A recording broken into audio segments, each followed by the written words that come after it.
Versus defending champions ಯಾರಿರ್ತಾರೆ ಅವರ ಒಂದು ಹೋಮ್ ಗ್ರೌಂಡ್ ನಲ್ಲಿ ನೆಕ್ಸ್ಟ್ IPL ಮ್ಯಾಚ್ ನಡೆಯುತ್ತೆ. ಹೀಗಾಗಿ 2026 IPL ಉದ್ಘಾಟನಾ ಪಂದ್ಯ BCCI ಜೊತೆ ಮಾತಾಡಿ ಬೆಂಗಳೂರಿನ ಚಿನ್ನಸ್ವಾಮಿ ಸ್ಟೇಡಿಯಂನಲ್ಲೇ ನಡೆಸೋದಕ್ಕೆ ಈಗಾಗಲೇ ಮಾತುಕತೆ ನಡೆಸಿದ್ದು BCCI ತುಂಬಾ ಪಾಸಿಟಿವ್ ಆಗಿದೆ ಅಂತ ವೆಂಕಟೇಶ್ ಪ್ರಸಾದ್ ಅವರು ಹೇಳಿದ್ದಾರೆ. ಸೊ IPL ಉದ್ಘಾಟನಾ ಪಂದ್ಯದ ಜೊತೆಗೇನೆ ನೀವು ಆ ಒಂದು ಸಂಭ್ರಮಾಚರಣೆಯಲ್ಲಿ ಪಾಲ್ಗೊಳ್ಳಬಹುದು. ಯಾಕೆಂದ್ರೆ ಈ ಹಿಂದೆ IPL ಟ್ರಾಫಿ ಗೆದ್ದಂತಹ ಸಂದರ್ಭದಲ್ಲಿ ಸಂಭ್ರಮಾಚರಣೆ ವೇಳೆ ನಡೆದಂತಹ ಅವಘಡಗಳು ಮತ್ತು ಗೊಂದಲದ ಬಳಿಕ ಯಾವುದೇ ಇಂಟರ್ನ್ಯಾಷನಲ್ ಮ್ಯಾಚಸ್ ನಡೆದಿರಲಿಲ್ಲ ಚಿನ್ನಸ್ವಾಮಿ ಸ್ಟೇಡಿಯಂನಲ್ಲಿ.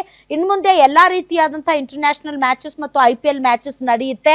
ಇನ್ನು ಸದ್ಯದಲ್ಲೇ ವಿರಾಟ್ ಕೊಹ್ಲಿ ಅವರು ಹಜಾರೆ ಕಪ್ ಆಡೋದಕ್ಕೆ ಬೆಂಗಳೂರಿಗೆ ಬರ್ತಾ ಇದ್ದಾರೆ. ಅದು ಕೂಡ ಫ್ಯಾನ್ಸ್ಗೆ ಒಂದು ಗುಡ್ ನ್ಯೂಸ್. ಈಗಾಗಲೇ ರಾಜ್ಯ ಸರ್ಕಾರದ ಜೊತೆ ಕೂಡ ನಾವು ಮಾತುಕತೆ ನಡೆಸಿದೀವಿ. CM ಮತ್ತು DCM ಕೂಡ ಪಂದ್ಯ ನಡೆಸೋದಕ್ಕೆ ಗ್ರೀನ್ ಸಿಗ್ನಲ್ ಕೊಟ್ಟಿದ್ದಾರೆ. ಶೀಘ್ರದಲ್ಲೇ ಉದ್ಘಾಟನಾ ಪಂದ್ಯದ ದಿನಾಂಕ ನಿಗದಿ ಮಾಡ್ತೀವಿ ಅಂತ ವೆಂಕಟೇಶ್ ಪ್ರಸಾದ್ ಹೇಳಿದ್ದಾರೆ.